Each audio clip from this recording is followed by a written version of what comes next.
धर्म स्थल पर आते हैं कि वो अपनी प्रेरणा बनाए रखें और सब एक संगठन एकजुट रहें और जिससे कि हम कोई कार्य में जय महाराज जी।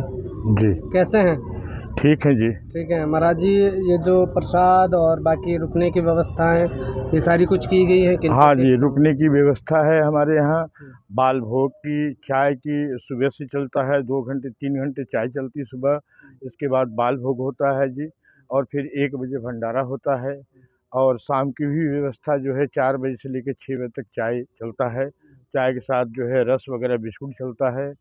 और जो भी वैसे भी जानने वाले को भी स्वागत है, और यदि अनजान में भी कोई भूला भटका आता तो उनका भी स्वागत है। उनको राह मार्ग दिखाया जाता है। यहाँ पर आरती पूजा दोनों टाइम होती है, सत्संग होता है। सभी यहाँ को गंगा महारानी की कृपा से वो शिक्षा दी जाती है जिससे उनका लोक और परलोक दोनों बने। महाराज जी किनकी अध्यक्षता में ये सब कुछ? ये अध्यक्षता वैसे तो हमारे सबसे बड़े अध्यक्ष तो हमारे सदगुरु महाराज हैं, जो आपके सामने ये तस्वीर लग रही है। लेकिन फिलहाल हमारे जो है इस समय शरीर नहीं है, लेकिन जो हमारे इस टेस्ट के जो अध्यक्ष हैं वो श्री चेतनानंद जी हैं। और भी हमारे जो कर्मचारी कर्ता धर्ता और लोग भी काफ़ी लोग हैं जो इस आपके टेंट को जो है बहाल किए हुए हैं, और यहाँ पर सुविधाएं बनी हुई है। रुकने की व्यवस्था है? जो रुकने की व्यवस्था है, आश्रम से जुड़े हुए लोगों के लिए है? आश्रम के लोगों के लिए भी है, और गैर आश्रम से भी यदि आ जाते हैं तो उनको भी व्यवस्था दे दी जाती है। उनको भी रुकना? हाँ जी, हाँ जी, भोजन की भी और रहने की भी। अच्छा, इस महापर्व पर आपने यहाँ जो लोगों के लिए सेवा दी है तो उसमें क्या आप कहना चाहेंगे, और लोगों के लिए क्या आपकी ओर से एक दिल से मैसेज रहेगा? मेरा ये दिल से मैसेज रहेगा उन भाइयों को, सब लोगों को जो हमारे इस धर्म स्थल पर आते हैं, कि वो अपनी प्रेरणा बनाए रखें और सब एक संगठन एकजुट रहें और जिससे कि हम कोई कार्य में सफल हो सकें।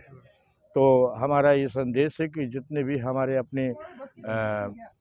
अपने जो मतलब हिंदू जितने संगठन हैं हमारे, वो सब एक साथ हैं। हम सनातन धर्म को जो है उपाधि देते हैं, तो हम सनातन हमारा परंपरा से चला आ रहा और ये चलता जाएगा, ये कभी मिटने वाला नहीं। हम उसके साथ हैं और हम उन्हीं के साथ सबको जोड़ना चाहते हैं।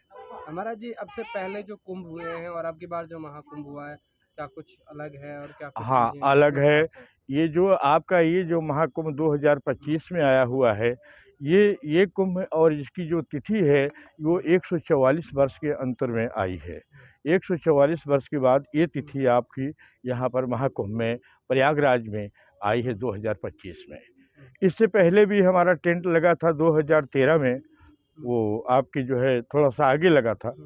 और इसके बीच में अर्धकुंभी 2019 में आई थी, उसमें भी हमारा टेंट लगा, और अभी 2025 में लगा है।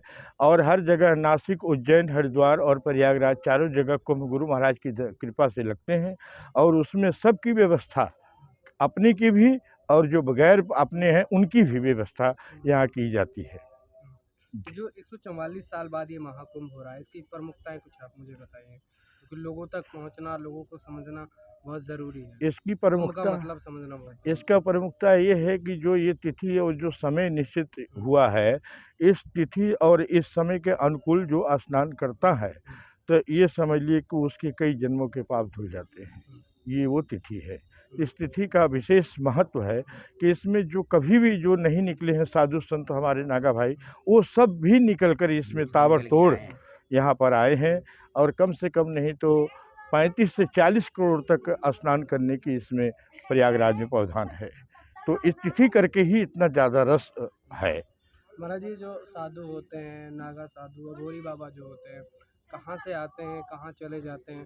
कुंभ के वक्त में जैसे अब से 2013 में या 19 नजर में आते हैं, उसके बाद नजर आते हैं, देखे जाते हैं, लेकिन उसके बाद में हाँ, कहाँ होते हैं, वो कहाँ इसके चले बाद में ऐसा होता है, जब ऐसा ये समय आता है कुंभ का, तो उनको वो इतने वो ज्ञानी होते हैं कि उनको हर एक कुंभ के विषय में, हर एक अर्धकुंभी के विषय में उनको ज्ञात होता है, और समय के अनुसार में वो पहाड़ों और गुफाओं में रहते हैं, तो वो निकल कर आते हैं। क्योंकि ये अमृत की जो वेला होती है, वो चाहते हैं कि प्रथम स्नान संतों का ही महाकुंभ में होना चाहिए।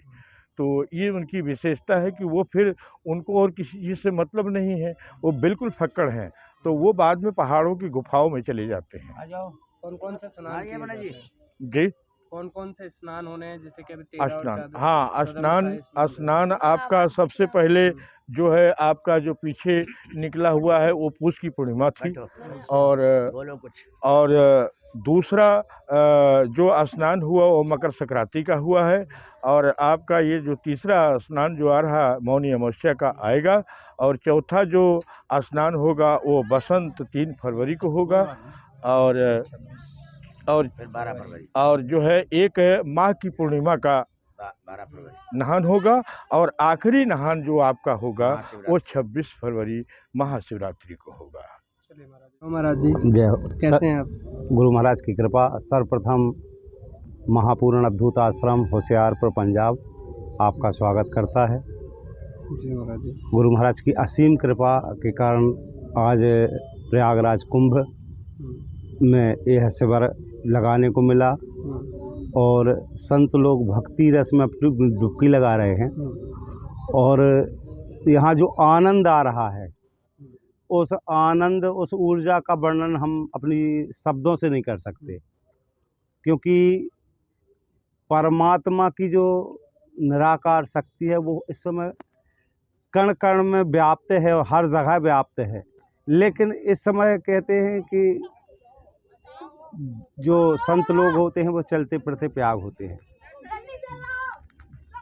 मुद मंगलमय संत समाजो जिम जग जी जंगम तीर्थ राजो। ये संतों का समाज ही एक प्रयागराज है, चलता फिरता तीर्थ स्थान है। और जहाँ इस पावन भूमि में इतने सारे संत इकट्ठे हुए हों वहाँ का वर्णन ही क्या किया जा सकता है। हम आपके चैनल का बहुत बहुत आभारी हैं कि आप हमारे शिविर में आकर हम संतों से वार्तालाप किया। इस वार्तालाप के हम बहुत बहुत आभारी हैं। होशियारपुर महापूर्ण अद्भुत आश्रम होशियारपुर पंजाब आपका बहुत बहुत स्वागत करता है, सत्कार करता है, अभिनंदन करता है, वंदन करता है। जय श्री राम जी, जय श्री सदानंद जी।